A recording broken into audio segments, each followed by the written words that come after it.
Abre a tua Bíblia em 2 Crônicas, segundo livro de Crônicas, capítulo 32.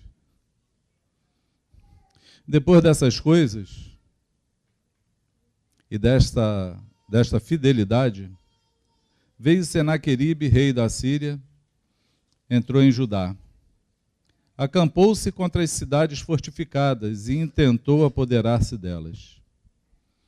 Vendo, pois, Ezequias que Senaqueribe vinha e que estava resolvido a pelejar contra Jerusalém, resolveu, de acordo com os seus príncipes e os seus homens valentes, tapar as fontes das águas que havia fora da cidade. E eles o ajudaram. Assim muito povo se ajuntou e taparam todas as fontes, como também o ribeiro que corria pelo meio da terra. Pois diziam: por que viriam os reis da Síria e achariam tantas águas? Ele cobrou ânimo, restaurou todo o muro quebrado e sobre ele ergueu torres. Levantou também outro muro por fora, fortificou a Milo, na cidade de Davi, e fez armas e escudos em abundância. Pôs oficiais de guerras sobre o povo, reuniu-os na praça da porta da cidade, e lhes falou ao coração, dizendo: sede fortes e corajosos, não temais, nem vos assusteis por causa do rei da Síria, nem por causa de toda a multidão que está com ele. Porque um há conosco, maior do que o que está com ele. Com ele está o braço de carne, mas conosco o Senhor nosso Deus, para nos ajudar e para guerrear nossas guerras. O povo cobrou ânimo com as palavras de Ezequias, rei de Judá. Amém? Pai, nós queremos separar esse tempo para a Tua palavra e quero, Senhor, te pedir que Tu nos dê inspiração, graça, unção, sabedoria para poder ministrar da Tua parte na manhã desse dia. Te peço também, Senhor, que Tu encha esse lugar da Tua glória. Te peço também que Tu abra corações aqui hoje, que ninguém possa fugir, ninguém possa se esconder, ninguém possa se esquivar de um encontro contigo, um confronto contigo, na manhã nesse dia. E seja um dia, Senhor, de glória, de bênção e de louvor, em nome de Jesus. Você pode dizer amém? Ontem eu lembrei dessa história. Estava meditando sobre ela, né? Eu não sei aqui quantos conhecem toda a história. Essa história mais detalhada, se você quiser ler, você vai achar ela lá em Isaías 36 e 37. Aqui, no livro de Crônicas, ele dá ela assim mais resumida para nós. Essa história, é boa a gente ler as histórias da Bíblia, porque elas motivam em nós fé, né? As palavras nos motivam e motivam fé. Chiquinho estava falando que saiu de casa ontem, a esposa estava com muita dor no joelho, domingo passado, e aí ele saiu tão convicto de que Deus estava com ele, orou, e quando chegou em casa ele perguntou para a esposa: e aí, como é que está o joelho? Ela: parou a dor, nem senti. E ele tem certeza que Deus ouviu a oração dele. Amém? Ontem eu lembrava também ao Senhor orando com Solange. Solange estava tendo um mal-estar forte por conta do tratamento que ela está fazendo. E eu já estava na sala lendo essa história e eu tive que falar para o Senhor que eu me lembro e me recordo da sua palavra e acredito nela. Em Isaías 53, que diz: ele levou sobre si todas as nossas enfermidades e todas as nossas dores. Por suas feridas fomos sarados. É bom lembrar a palavra, ler a palavra, acreditar na palavra e se manter fiel à palavra. É bom olhar para a Bíblia e falar: Deus pode. Deus pode. A palavra dele é verdadeira. É muito bom exercitar essa fé. E aí lembrei dessa história de Senaqueribe, numa época que Israel estava dividido, e havia reino no norte, reino do sul. Senaqueribe era um rei da Síria, que veio vencendo todos as suas lutas e as suas guerras. Ele foi ganhando, vencendo, conquistando reinos, e já tinha conquistado as cidades vizinhas, porém Senaqueribe se recusou a ser submisso àquele rei.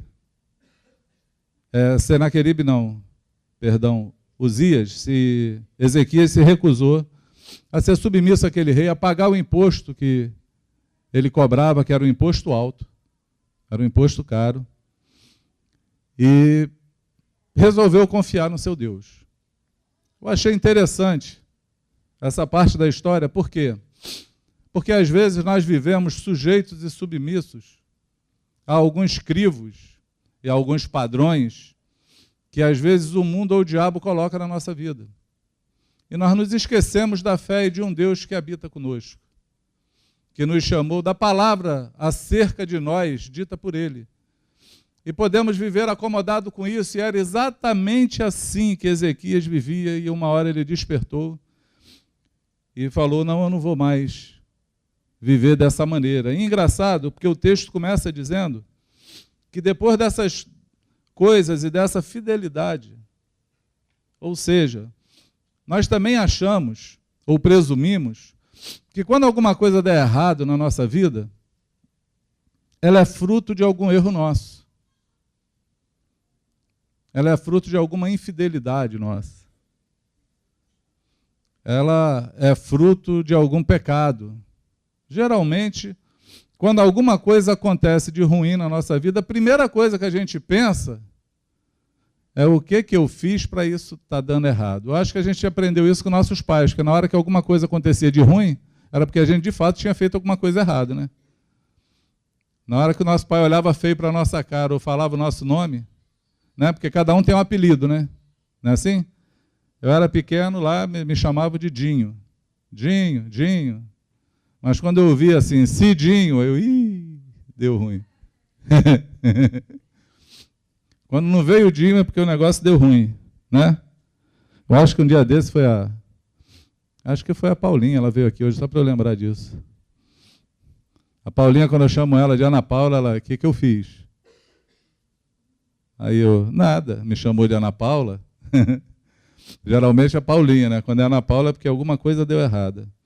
Mas o texto começa falando que depois dessa fidelidade, que fidelidade foi essa, amados?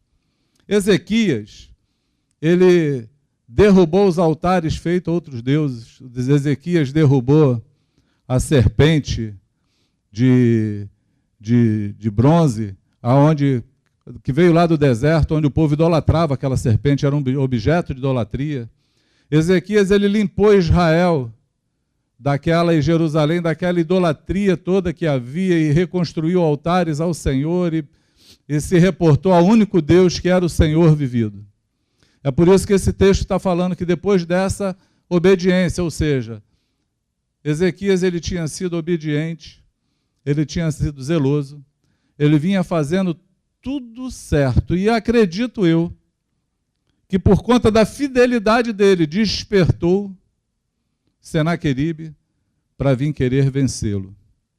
Por conta da fidelidade dele, inclusive, de não se sujeitar àquele valor exorbitante cobrado para ele, injusto, e acreditar em Deus, foi que levantou contra ele uma guerra. Então, esse texto me deixa claro que muitas vezes a nossa própria fidelidade pode se levantar uma guerra contra nós. Pode haver um cerco contra a tua vida. É bom, por quê? Porque tem muita gente que se estriba na sua fidelidade. Tem muita gente que se estriba em tudo aquilo que faz certo e não percebe a guerra que está à sua volta. Entende isso? Assim como esse cerco que Senaqueribe fez. A Jerusalém é o cerco que o diabo faz, e Pedro fala isso. Pedro diz assim: vigiai e orai, porque o diabo, vosso adversário, anda ao derredor, anda fazendo um cerco na tua vida. Ele anda ao derredor, buscando aquele que ele possa tragar. Amém? Então, o diabo, ele anda ao derredor, né? Jesus também falou isso, não falou? Falou: vigiai e orai, porque tu não sabe em que hora venho. Vigiai e orai para que para que você não caia em tentação. Não é assim? Ele fala isso quando ele diz assim: vigiai comigo, porque o espírito está pronto, mas a carne é fraca. E ele diz: orai, vigiai e orai para que você também não caia em tentação, porque a tentação, ela vem também sobre nossa vida e ela pode nos derrubar. Ser tentado não é pecado. Ceder à tentação é. Entende isso? Sim ou não? Eu convivo, a gente tem uns encontros com homens, inclusive hoje é o dia, né? Depois a gente fala. E aí, muita gente que vive oprimida por conta de ser tentado, mas ser tentado não é pecado, ceder à tentação é. Amém?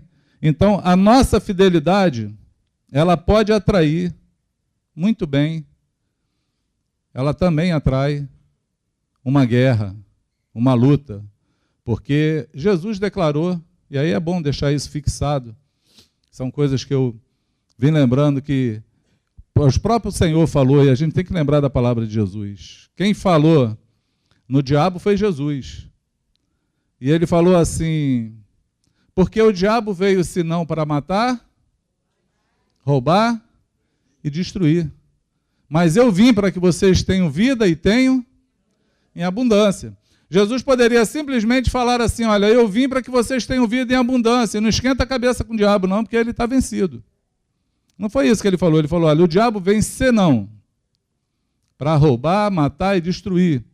Fica atento. Por quê? Você deve ficar atento, porque ele só conjuga esses 3 verbos. Ele está sempre querendo matar, está sempre querendo roubar, está sempre querendo destruir. Ele vai estar sempre querendo fazer isso. Mas aí você tem que se lembrar onde é que tem vida e vida com abundância. É em mim, se refugie em mim. Amém?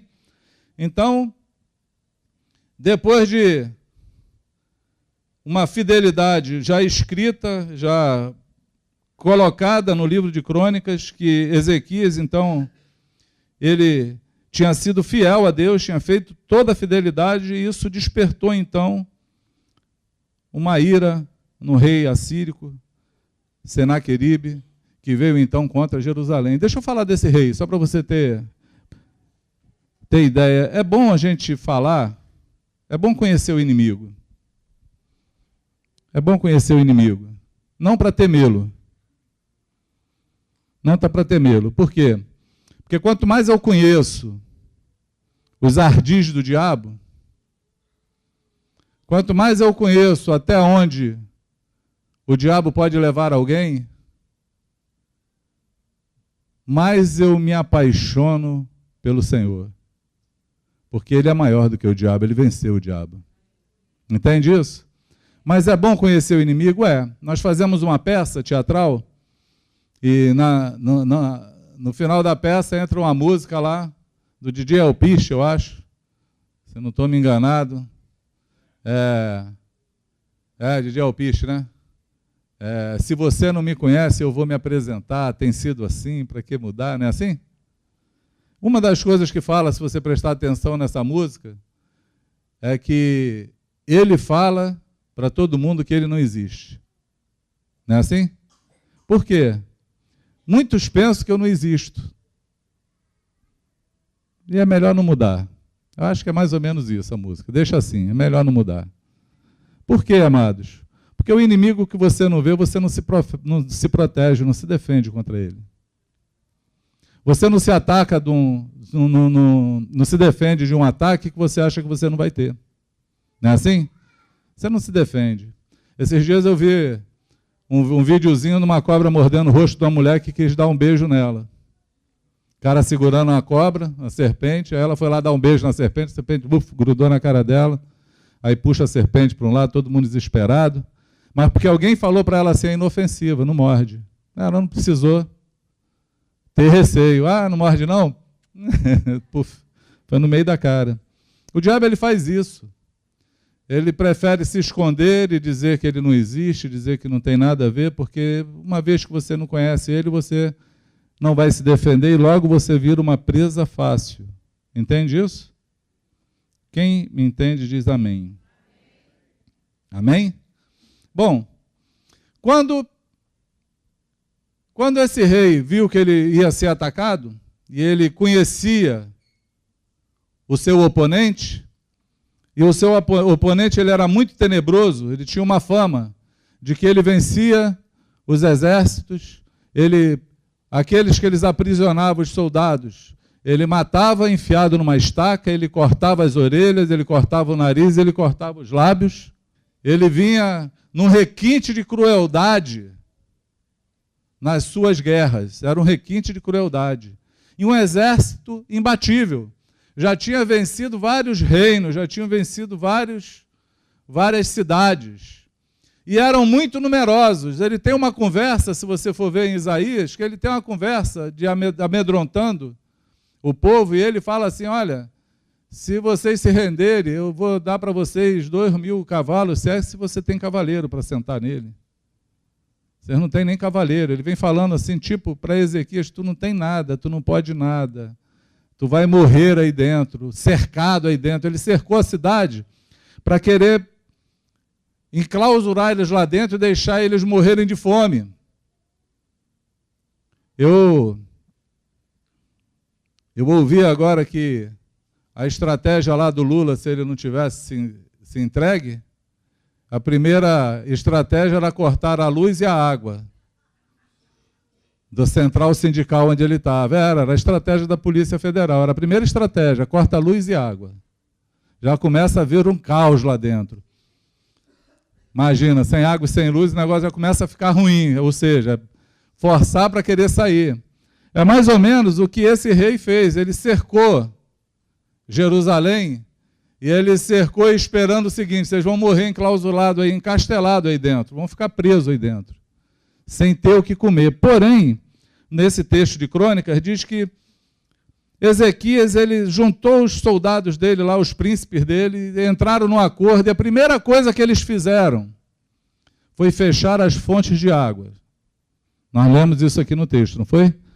Foi fechar as fontes de água que estavam do lado de fora da cidade, e ele fez um argumento, ele fala assim, para que tanta água para o rei que está vindo contra lá? Não é assim? Foi assim ou não foi? Deixa eu achar aqui onde é que está. Assim muito povo se ajuntou, versículo 4, taparam todas as fontes, como também um ribeiro que corria pelo meio da terra, pois diziam, por que viriam os reis da Síria e achariam tantas águas? Isso aqui me ensina uma coisa, isso aqui me chama a atenção para uma coisa, parece que são coisas que esse rei fez sem sabedoria, mas acredito eu que o Senhor estava guiando ele de como fazê-lo, daquilo antes da guerra. O fato do Senhor ser poderoso e vencer as nossas guerras não quer dizer que nós não tenhamos que fazer nada. Entende o que eu falo? Não quer dizer absolutamente que você não tenha que fazer nada. O fato de Deus falar para Davi, ou desafiar Davi a vencer o gigante, não queria dizer para Davi que ele não tinha que ter uma pedra, uma pontaria e uma funda, não tinha que saber usar aquilo. Entende isso? Não ia ser no grito, ele não ia chegar lá e ha! E bum! Está amarrado, o gigante ia cair. Não ia ser assim. Ele tinha que ter uma ação. E esse rei, ele teve uma ação. Ele tapou as fontes do lado de fora da cidade. Se você for ler na história, diz que ele fez um projeto muito ousado. Ele desviou o rio e por túneis, por debaixo da terra. Ele escondeu para sair dentro da cidade. Ou seja, se ele ficasse preso, enclausulado, é como se tivesse um poço artesiano lá dentro do sindicato do Lula. Pode cortar água que não vai faltar água. Tem um poço artesiano aqui dentro. Está entendendo? Ele fez isso, ele desviou escondeu por debaixo da terra e a água chegava lá dentro da cidade. Ele estava tranquilo, ele falou, vamos ficar tranquilo porque vão fechar, o inimigo é forte, ele é grande, não vai dar para sair para lutar com ele, não sei o que Deus vai fazer, mas de sede a gente não vai morrer. Mas uma outra coisa ele fez também, ele não deixou água para os que estavam do lado de fora. Ele não deixou água para o inimigo ficar lá fora esperando ele sair bebendo as águas, que ele faz esse argumento. Está entendendo isso? E aí eu fiquei pensando, quantas vezes, amados, as situações cercam a nossa vida e nós damos água para o nosso inimigo. Quantas vezes? Veja bem, ter o rio do lado de fora da cidade não tinha pecado nenhum, era lícito ter. Porém, no tempo de guerra,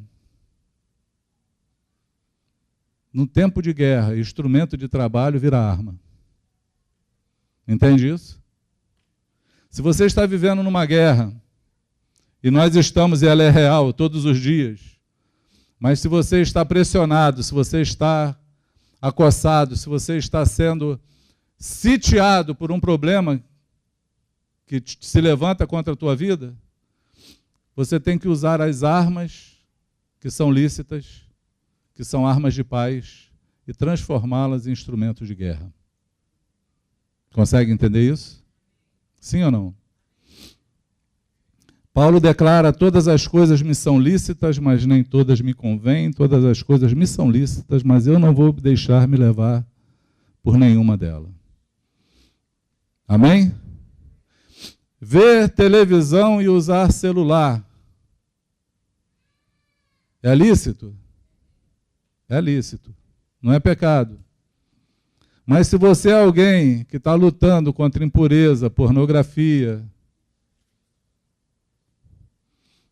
você pode tirar essa água fresca da mão do teu inimigo. Entende o que eu falo? Você não precisa dar água fresca para o teu inimigo, você pode tirar a água fresca do teu inimigo. Se você está passando lutas no teu casamento, você pode tirar água fresca da mão do teu inimigo. Né? Suzy lembrou de um tempo aqui difícil, mas o nosso maior trabalho na época era tirar água fresca da mão do inimigo. Era tirar aquilo que poderia alimentar.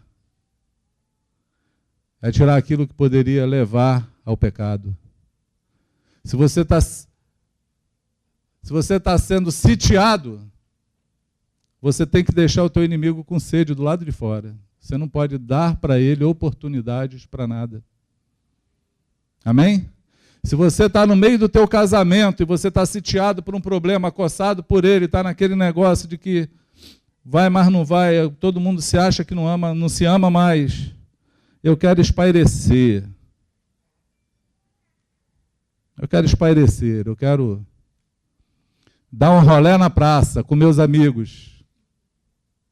É lícito? Sim ou não?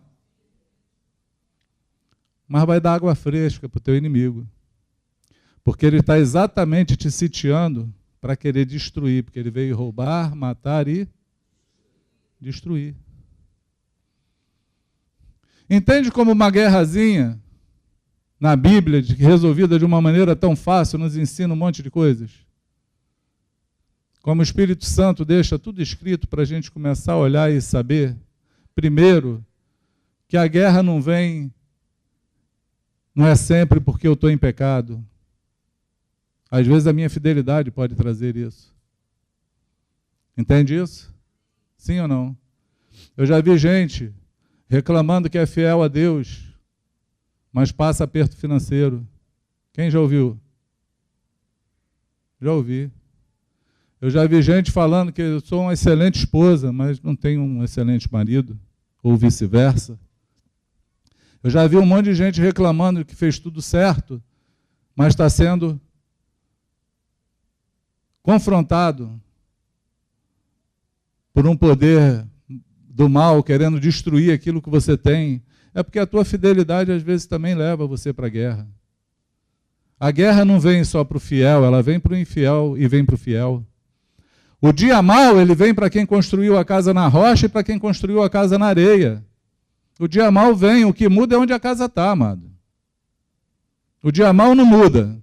Quem construiu a casa na rocha pode deixar que o porquinho lá não vai soprar para ver se ela cai. Tu lembra a história dos porquinhos, 3 porquinhos? Né?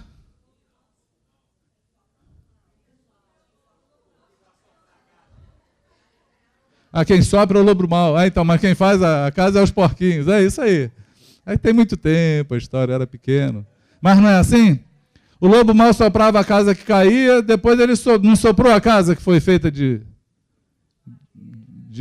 foi feita firme? Ele soprou também, só que ele cansou, porque a casa não caiu, mas ele não soprou? Soprou, amado. Então, primeira coisa que eu tenho que aprender, nem toda guerra ela vem por conta do meu pecado. A minha fidelidade também pode deixar o inimigo irado comigo. E aí, por isso, eu tenho que estar precavido. A segunda coisa, se eu estou no meio da guerra, eu não posso dar água para o meu inimigo. Eu não posso dar água fresca. Eu não sei qual é a guerra que você está passando. Não sei qual é ela. Eu sei de uma coisa. Que você pode, sim, tirar a água fresca do teu inimigo. Tem muitas coisas lícitas que você faz que você pode abandonar. É lícito? É. Mas isso fortalece o meu inimigo? Fortalece. Então não vou fortalecê-lo. Amém? Eu vou esconder essa água. Eu vou deixar ela por debaixo da terra. Eu vou usufruir dela sozinho, dentro da minha casa. Dentro do meu porto seguro. Dentro de onde o Senhor me colocou. Entende isso? Mas não vou usufruir lá fora na liberdade que eu tenho. Por quê? Porque isso vai fortalecer o meu inimigo para continuar lutando contra mim. Amém?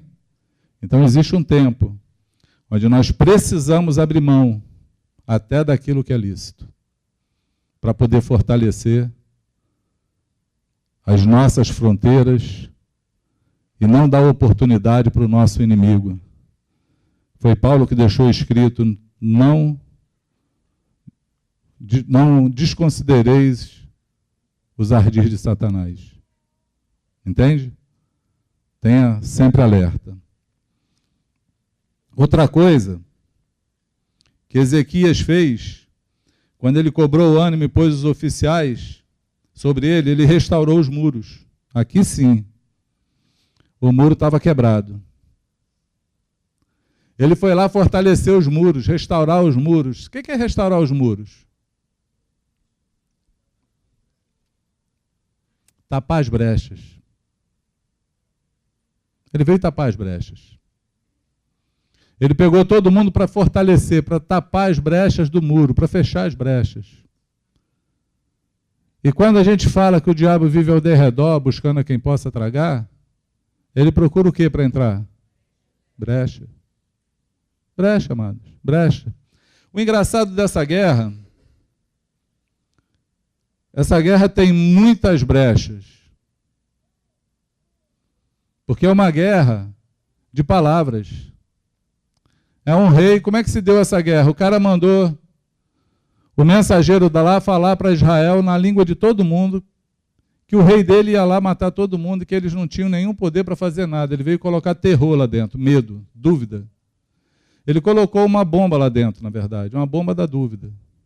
Todo mundo duvidou se Deus era capaz ou não de fazer, porque ele fala isso, ele desafia Deus. Ele fala assim, vocês estão confiando no Deus de vocês?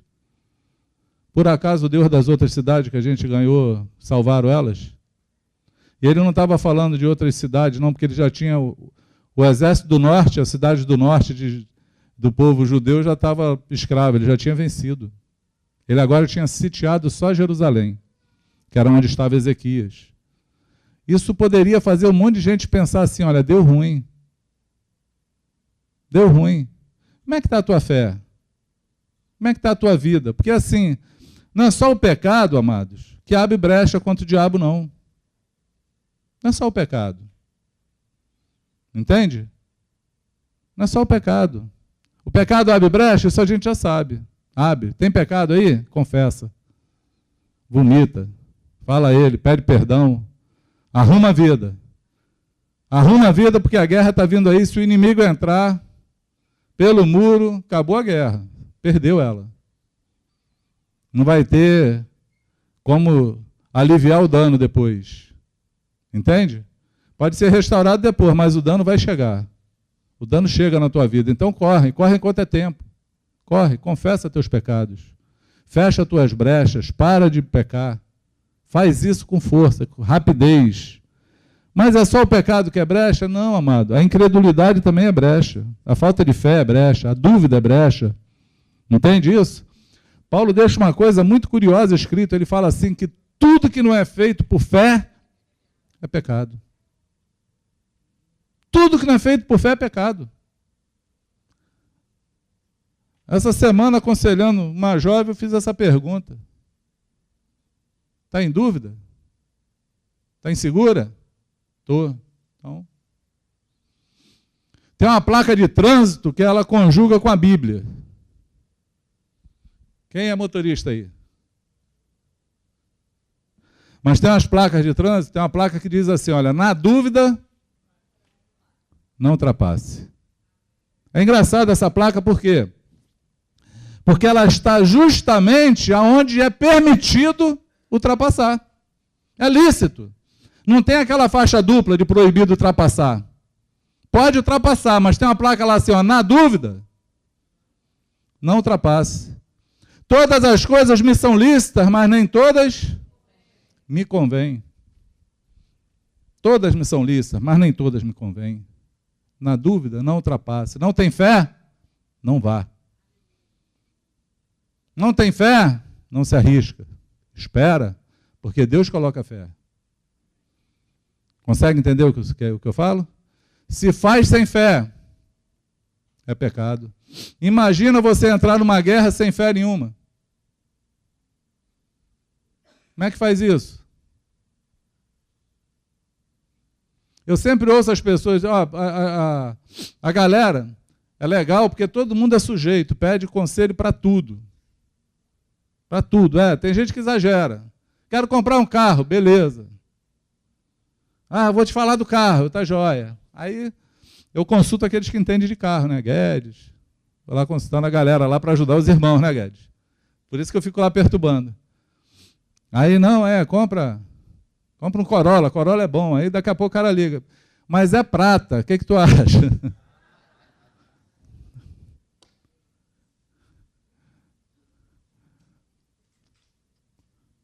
É a cor do carro, mano. Tem fé? Achou legal? Compra. Imagina o cara, olha, aquele carro é legal e tal. Aí, pô, cara, mas não gosto desse carro, não compra. Não compra não, porque tem coisa que dá certo para um, não dá para outro. Não é verdade? Eu tive um Maré a 20 válvulas. A encrenca.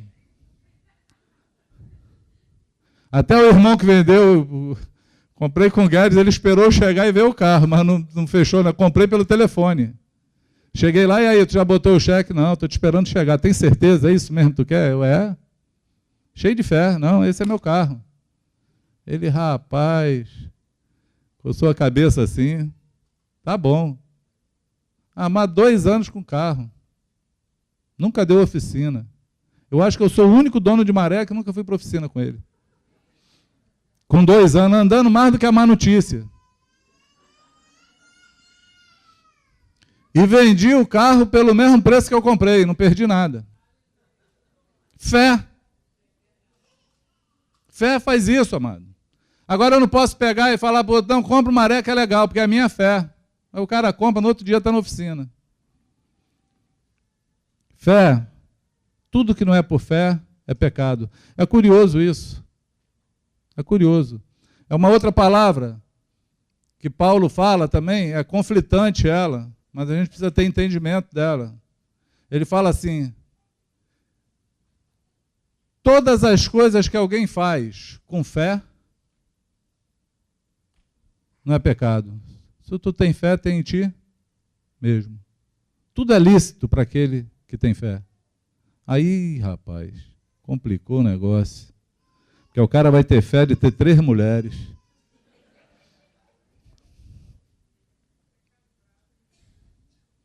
Mas tem fé, ele olha para a palavra, não, tenho fé. Mas a gente tem que olhar para a palavra, o que Deus fala. Porque a fé ela tem que estar conjugada com a palavra. A fé tem que ser no lícito, não no ilícito. Entende isso? É a fé no lícito. É a fé no lícito. No lícito, tem que ter fé. Porque se você não tiver fé, até no lícito é pecado. Para pensar, que doideira. Então tenha fé. Ande segundo a pauta de Deus. Anda na mesma página com Ele. Anda com o coração seguro nele. E se move por fé. Amém? Edifica teu muro. Tapa tuas brechas. E Ezequias fez mais do que isso. Ele construiu um outro muro em volta. E é engraçado, quando você lê a história, que diz que não tinha material para fazer o muro que ele fez por fora. Eles desconstruíram várias casas para pegar o material das casas e fortificar os muros, porque eles estavam em guerra. Eles tinham um contexto de corpo, de exército, de lutar por uma causa só. E fortificaram os seus muros. E poderiam ficar ali aquartelados quanto tempo fosse. Estavam fortificados ali dentro. Porém, o inimigo deles, só o Senhor poderia vencer. Eles não tinham essa condição. Não tinham. Tem outra coisa que Ezequias fez, ele construiu torres. Nós lemos aqui também. Ele fez torres. Eu fiquei pensando, torres, a Bíblia não diz para que é, né? Eu fiquei pensando, gente, que raio de torre é essa? Que torre é essa? Aí fiquei pensando, é torre de observação. É torre para botar os caras lá em cima e ficar olhando lá fora o que o inimigo está fazendo. A torre fala, sabe do quê? Vigia, irmão. Canta assim comigo, vigia, irmão. Senão a Bíblia vai cair da tua mão.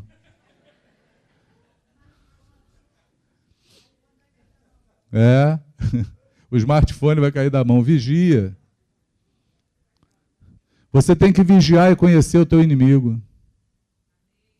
Você tem que vigiar e saber do que ele é capaz de fazer. Tem que vigiar. Porque a gente, às vezes, não vigia. Tem gente que não vigia com nada.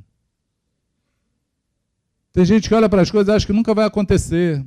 E olha, amado, eu sou pastor, já vi tanta coisa acontecer. Que você, contando, ninguém acredita. Quando tu para olhar assim, tu fala... Eu tinha um grupo, ó, vou contar só uma. Eu tinha um grupo caseiro só de velhinho. Minha mãe era líder, só para você ter ideia. Velhinha está ali. Era um monte de senhorinha. Faixa etária de 70 a mais. Esse era o grupo, 70 a mais. Aí chegou um irmão. De 80 a mais, eu acho.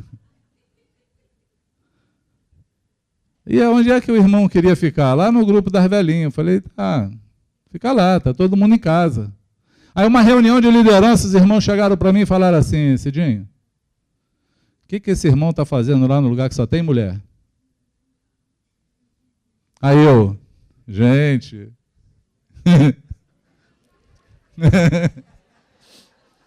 A mais nova do grupo é minha mãe, gente. Pelo amor de Deus, cara.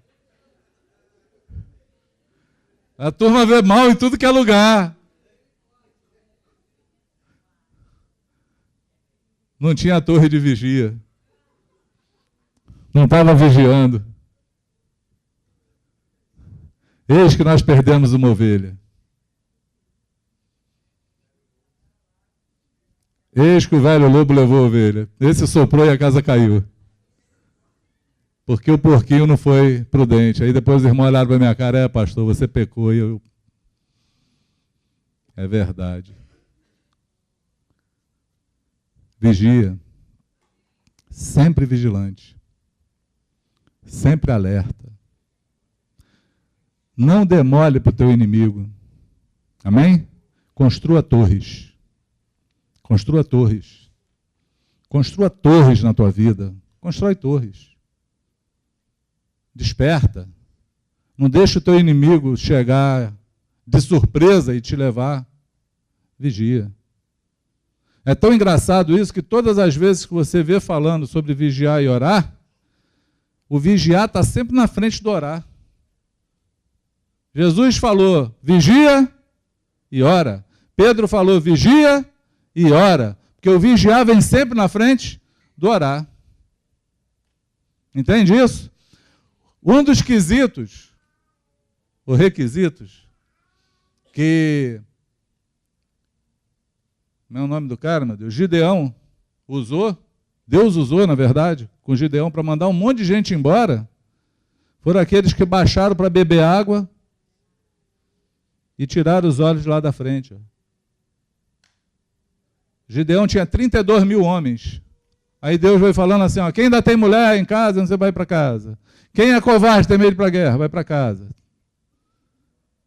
E aí parou no meio de um ribeiro assim de água, mandou o pessoal beber água, e Deus falou assim para Gideão, aquele que bebe água igual um cachorro faz, lambendo a água e olhando para frente, tu separa. Os que se abaixaram assim, vieram com a mão na boca bebendo, tu manda embora. Ficaram só 300, de 32 mil.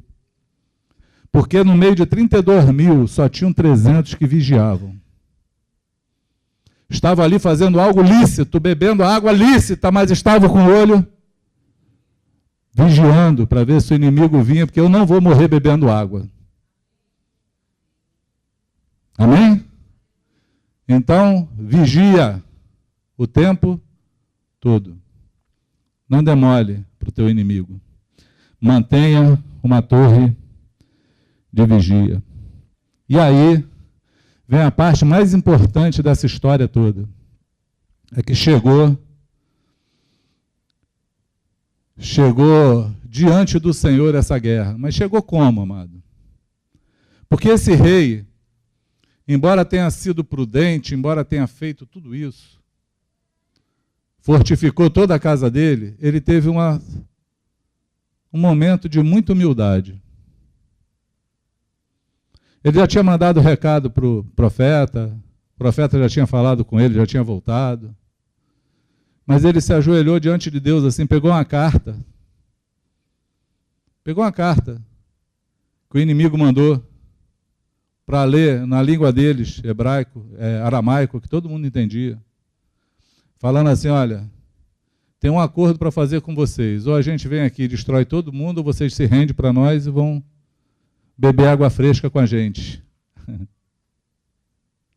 Tem gente que fala isso, né? Aquele que está perto de mim vai beber água fresca. Quem está perto do Senhor bebe água fresquinha todo dia. Foi o que Ezequias fez. Ezequias se ajoelhou. Pegou aquela carta e falou assim, Senhor, ouve aí. Ouve o que esse cara tem dito. Ele tem falado contra ti, não é contra mim. Porque embora a casa estava fortificada, embora Ezequias fez o dever de casa, ele não podia ficar a vida toda lá preso. Porque tinha muito soldado lá fora. Ele não tinha 2 mil para subir no cavalo. Lá fora tinha mais de 185 mil. Dá para vencer essa guerra? O que tu acha? Sim ou não? Impossível.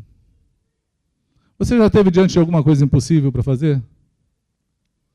Talvez você está aqui me ouvindo hoje, você está diante de uma causa impossível para a sua vida. Impossível. Era exatamente assim que Ezequias estava. Ele estava diante de uma causa impossível. Ele falou, Senhor, eu fiz tudo certo, eu fiz o dever de casa, eu fiz a minha lição. Mas olha só para a afronta deles.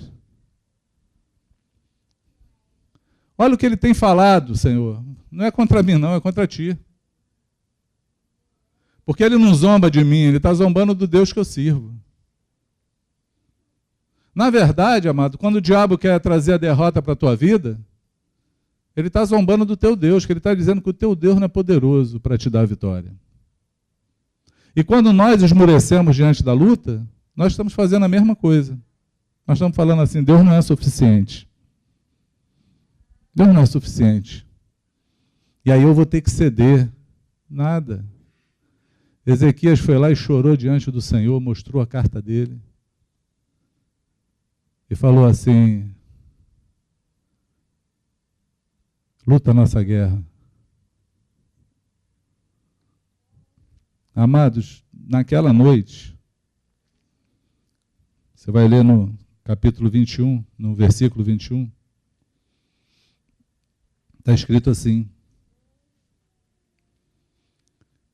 então o Senhor enviou um anjo que destruiu todos os valentes, os chefes e os príncipes do arraial da Síria.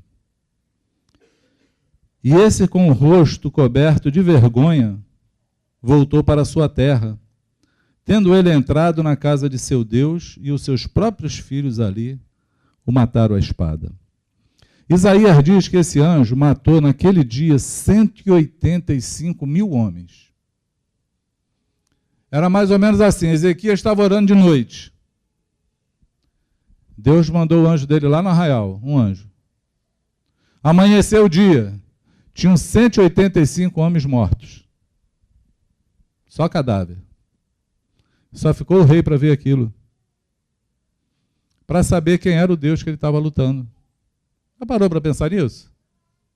Sim ou não? É por isso que Ezequias fala aqui, não tema os homens e nem aquilo que eles têm. Porque eles só têm a força o quê? Do braço, da carne. Mas nós temos um poder muito maior conosco. Nós temos o Senhor que está conosco. E foi esse Senhor que ele falou para aquele povo naquele dia, falou, não temas, vamos construir os muros, vamos ficar na nossa aqui, porque o Senhor, ele é maior do que tudo. Aquele que está conosco, ele é maior, e era mesmo. Porque aquele que está conosco mandou só um anjo, destruiu o exército inimigo. Entende isso? Eu não sei se você passa por luta, passa? Eu não sei se as lutas que você passa são impossíveis para você. Ou se você está lutando na força do teu braço. Eu só queria falar para você uma coisa. Existe um poder maior. Existe um Deus que trabalha por aqueles que nele confiam. Existe um Deus no céu que nos ama. E ele é o único que pode lutar as nossas guerras. Se você fez o teu dever de casa, continue esperando nele. Se você não fez o teu dever de casa, faz o teu dever de casa. E continua esperando nele. Porque a vitória vem do Senhor. A vitória não vem do braço do homem. A vitória vem do Senhor. Consegue entender o que eu falo? A vitória vem do Senhor. E aí é tão importante saber disso. É tão importante você poder se mover no Senhor e ver as coisas acontecendo, porque simplesmente você confiou no Senhor. Amém? Quem tem recebido? Eu vim para cá convicto disso. Falei assim, eu estava ontem orando, lendo esse texto, falei assim, Senhor, eu estou cercado, mas Tu é comigo. Confio em Ti. Tu vai enviar Teu anjo. Amém? Eu achei que essa palavra era para mim, só para mim. Mas o Senhor me convenceu ontem. O Senhor falou ontem comigo, falou assim, olha, tem mais gente cercada por aí. Você precisa falar, porque eu quero me manifestar. Eu quero enviar meu anjo. Amém? E aí eu quero identificar você. Eu quero saber quantos querem hoje diante do Senhor colocar a carta que nem Ezequias colocou e falar assim, Senhor, está aqui, ó. Esse problema está querendo me afrontar. Mas ele não está afrontando a mim. Ele está afrontando ao Deus que eu sirvo. Porque o Deus que eu sirvo pode resolver esse problema. Você tem um problema assim? Quer orar por ele? Amém? Se você quiser orar por ele, nós vamos orar. Porque eu estou com saudade de ver a tampa da chaleira voar. Eu quero que ela voe hoje aqui. Pode ser assim? Quem quer fazer isso? Quem está passando? Vem cá, vem cá orar. Sai do teu lugar. Não fica aí não. Vem e coloca aqui diante do Senhor o teu problema. Fala, Senhor, eu estou com esse problema aqui. Ó. Pode ser um receituário, um diagnóstico médico. Pode ser a tua casa, tua família, teu casamento. Pode ser o teu filho. Eu não sei aonde o diabo tem afrontado você e tem tentado te intimidar e falar assim, o teu Deus não vai te livrar desse problema. Não confia nele, não. E falou para todo mundo ouvir. Falou assim, não deixa Ezequias enganar vocês dizendo que o Deus dele pode livrar vocês. Porque é assim que o diabo faz. Fala, não ouve esse cara falando não, dizendo que teu Deus vai livrar, porque ele não vai livrar. E foi justamente esse cara que viu o exército dele de 185 mil homens morrer num dia só. Porque precisou só de um anjo do Senhor, só um. Deus não mandou dois não, porque não precisava, ele mandou um. E não mandou meio, porque no céu não tem meio anjo, só tem anjo inteiro. Se tivesse, ele mandava só a metade. Porque o poder do Senhor, ele é muito maior do que qualquer poder da terra, do que qualquer poder do homem, do que qualquer persuasão. Entende isso?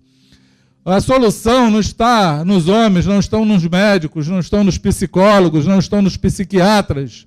A solução para a nossa vida está no Senhor. A solução da nossa casa, do nosso presente, do nosso passado e do nosso futuro está nas mãos do Senhor.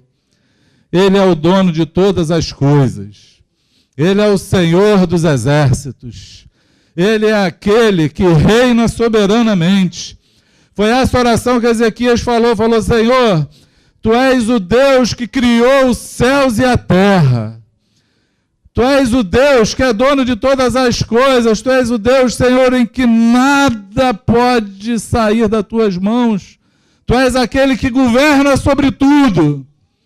Os homens podem pensar que sabem alguma coisa, mas quem é o homem, Senhor? Quem é o homem? O homem não é nada. Quem é aquele que pode dizer e fazer acontecer, senão o Senhor? Tudo está contigo, Senhor. Tudo está nas tuas mãos. Nós estamos aqui, Senhor, diante de Ti. Porque nós cremos na Tua palavra. Nós cremos naquilo que está escrito acerca de Ti, Senhor. Mas nós cremos naquilo que está dentro de nós. Que não foi por estudo, não foi por palavras, não foi por ensino humano, Senhor, foi porque o Teu Espírito Santo tocou em nós, entrou dentro de nós. Nós sentimos a Tua presença, Senhor. Nós podemos dizer que Tu és vivo, verdadeiro, que Tu vives soberanamente. Tu és Senhor. Tu move céus e terra, Senhor, e Tu move também o nosso coração. A fé que tem dentro de mim, Senhor, foi Tu que colocou. Não tinha capacidade para crer, Senhor. Meus olhos não podiam te enxergar. Mas foi Tu que abriu os meus olhos. Foi uma ação Tua que me libertou das trevas, Senhor. como eu acredito naquilo que está escrito, que diz que tu me libertou, Senhor, do império das trevas e me transportou para o reino do Filho do teu amor, Senhor. Foi a tua mão que fez isso. Agora, Senhor, vem esses problemas, essas ameaças, esse escrito de que não vai dar certo, essas vozes contrárias, Senhor. O inimigo tenta amedrontar, tenta dizer que não vai dar certo, que, Senhor, tenta falar que nem temos jeito para nada. Tenta dizer que nós não somos nada. Ah, Senhor, isso é apenas uma meia verdade, Senhor, porque de fato nós não somos nada. Mas contigo saltaremos muralhas. Contigo venceremos exércitos. Contigo eu sou mais do que vencedor, Senhor. Contigo nada pode me deter.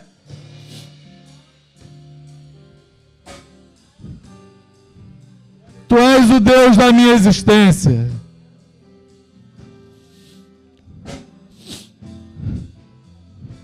Eu te peço hoje, Senhor, como profeta, escreve agora uma sentença de vitória.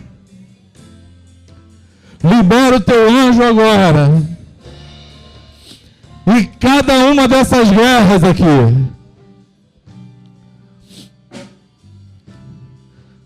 aqui estão, Senhor, os meus irmãos, que estão acossados, estão sitiados por um problema. O inimigo, Senhor, rodeia em volta e quer apertar o cerco, Senhor, buscando a rendição de cada um deles. Mas eu te peço hoje, envia teu anjo. Envia a vitória.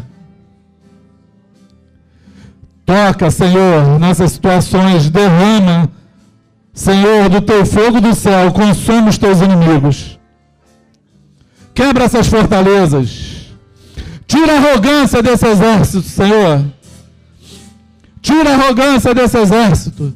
Tu és o Deus que dá vitória. Tu és o Deus que nunca provou de uma derrota. Em ti só a vitória. Somos teus filhos. Somos teus filhos. Fomos comprados, lavados, remidos no sangue de Jesus. Ah, Senhor, nós vamos ver o sobrenatural acontecer. Nós vamos ver o sobrenatural acontecer, Senhor. Tu vai mover no sobrenatural. Nós queremos estar na mesma linha, Senhor. Senhor, do que os profetas falaram, Senhor. Queremos estar na mesma linha que o Verbo se fez carne, Senhor. O Verbo se fez carne. Nós queremos voar como águia. Nós queremos voar como águia. Faz o sobrenatural. Chama a existência as coisas que não existem. Chama a existência, Senhor. Faz diante dos nossos olhos milagres como lemos aqui na tua escritura. E nós não lemos histórias, Senhor, escrita por homens que não aconteceram, está na história. A história da Síria, Senhor, diz que esse rei chegou lá e os filhos dele mataram ele. Ele morreu lá, adorando ao Deus dele. E lá ele foi morto porque ele fugiu de uma guerra. A história fala que a tua palavra é verdadeira. Mas se a história não falasse, nós creríamos de qualquer forma. Porque a fé que nós temos, ela não é nossa, ela é a fé do teu filho. Foi ele que nos deu essa fé. Eu não sei, amados, qual foi o escrito que você trouxe aqui nesse altar hoje. Eu só quero te falar uma coisa: a ti está reservada a vitória. A você está reservada a vitória. Receba a vitória. Toma posse dela hoje. Acredite e creia, porque você vai sair das tuas portas e vai ver os teus inimigos prostrados, caídos diante dos teus pés. Porque aquele que prometeu é poderoso. Não é homem para que minta, nem filho do homem para que se arrependa. Ele é Deus, Ele é Senhor, Ele é o Todo-Poderoso, Ele é Jesus de Nazaré. Ele é a rosa de Saron, o lírio dos mares, o doce cantor de Israel. Ele é o Senhor Jesus Cristo. A Ele honra, a Ele glória, a Ele louvor, eternamente, porque Ele é digno de ser louvado. Ele é digno de louvor, vencedor da guerra, vencedor nas batalhas.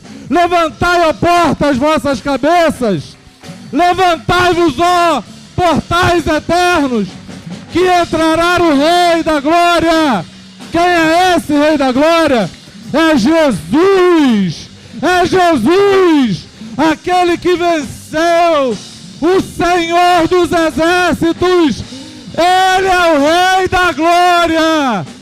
Ele é o Rei da Glória! A vitória é nossa! A vitória é nossa! A vitória é nossa! Em nome de Jesus! Em nome de Jesus!